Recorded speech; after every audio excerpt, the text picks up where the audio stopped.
तर जय महाराष्ट्र मित्रांनो, आज मी तुमच्यासोबत एक इम्पॉर्टंट टॉपिक डिस्कस करणार आहोत। तो म्हणजे आपल्या देशामध्ये किंवा आपल्या या कम्युनिटीमध्ये किंवा आपल्या समाजामध्ये तीन अशा मेजर सिस्टम चालत असते आणि त्या सिस्टम अशा आहे।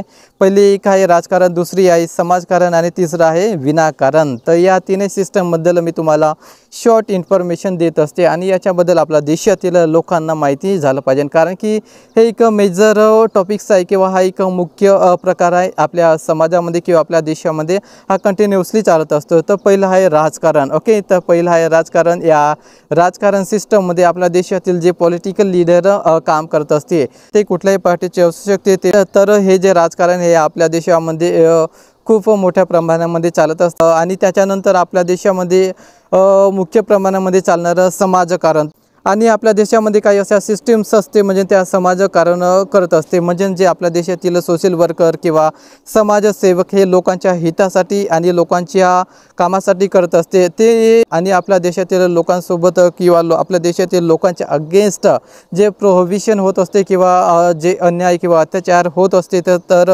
यांच्या अगेन्स्ट लढण्यासाठी हे लोक सामोरे येत असते, त्याला म्हणता एक समाजसेवक किंवा सोशल वर्कर। तर हे लोक या समाजकारण या सिस्टममध्ये काम करत असते आणि यांचं या लोकांचं सर्वात जास्त श्रेय आपल्या देशातील कम्युनिटीज आणि आपल्या देशातील समाजासाठी यांचं जे श्रेय आहे हे सर्वात जास्त असते। आणि हे जे राजकारण आहे या राजकारण सिस्टममध्ये आणि या राजकारण संस्थामध्ये सर्वात जास्त म्हणजे राजकारण हे लोक फक्त आपल्या देशातील लोकांवरती अन्याय कसं करायचं, यांच्या अगेन्स्ट कानून किंवा कायदे कसे बनवायचे आणि लोकांना आपली या मेजॉरिटीमध्ये कसं आणायचं हे सर्व यांचं उद्दिष्ट असते। आणि त्याच्यामुळे हे जे राजकारण आपल्या देशामध्ये सर्वात जास्त चालत असते।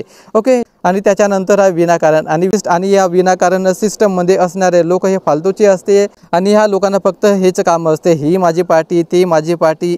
एखादी नेता आला किंवा एखादी राजकारणी व्यक्ती आला चालले त्याच्या मागं कुत्र्यासारखे लंग। तर ह्या लोकांना काही कामधंदे नसते, हे फक्त उचले कामधंदे ह्या लोकांना असते आणि तेच लोक या विनाकारण सिस्टममध्ये येत असते। आणि या विनाकारण सिस्टममध्ये असे लोक येत असते कारण की गावागावामध्ये हे विनाकारण जास्त चालत असते। BJP माझी पार्टी, काँग्रेस माझी पार्टी, आणि त्याच्यामुळे आपल्या देशामधील जे काम होत असते किंवा आपल्या गावामधील जे काम होणारे असते ते होत नसते, कारण आणि किंवा जे मेजॉरिटी आहे किंवा जे लोक आहे किंवा आपले जी पीपल्स आहे आपल्या देशातील जे सिटिजन्स आहे ते सर्व काही ह्या पार्टीकडून असते किंवा काही त्या पार्टीकडून असते। त्याच्यामुळे आपल्या देशामध्ये किंवा आपल्या गावामध्ये एक क्वालिटेटिव्ह किंवा एक हाय क्वांटिटेटिव्ह मेजॉरिटी या सिस्टममध्ये होत नाही किंवा आपल्या गावामध्ये होत नाही। आणि त्याच्यामुळे आपल्या देशामध्ये प्रॉपर कामं चालत असते आणि त्याच्यामुळे ह्या ज्या तीनही सिस्टम चांगल्या प्रकारे काम करू शकत नाही।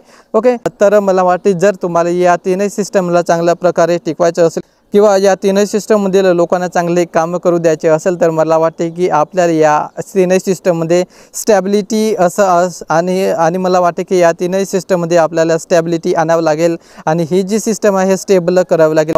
आणि त्यानंतरच मला वाटते की आपण या तीनही सिस्टमद्वारे लोकांचं वेलफेअर करू शकतो किंवा लोकांचं कल्याण करू शकतो। कल्याणमध्ये असं नाही की त्यांना बरबाद करून टाकायचं आहे, फक्त आपल्या देशातील लोकांबद्दल आपल्याला चांगले विचार करायचे आणि आपल्या देशामध्ये जे काम होत नसेल ते काम आपल्याला सुरळीतपणे चालू द्यायचे आहे आणि त्याच्यासाठीच ह्या ज्या सिस्टम आहे ह्या चांगल्या प्रकारे कामं करू शकते। तर विनाकारण हे तर फालतूची सिस्टम आहे आणि त्याच्यामुळे आपल्या देशामध्ये चांगले कामं होत नसते। तर मला वाटतं मित्रांनो तुम्हाला याबद्दल चांगली माहिती मिळाली असेल आणि त्यासाठीच मी हा एक व्हिडिओ बनवलेला आहे। ओके, तर भेटूया मित्रांनो नेक्स्ट टॉपिकमध्ये आणि न्यू सिस्टम बद्दल। ओके, तर चला भेटूया मित्रांनो आपण नेक्स्ट टॉपिकमध्ये आणि नेक्स्ट न्यू टॉपिक बद्दल। तर भेटू, तर जय हिंद, जय भारत, जय महाराष्ट्र।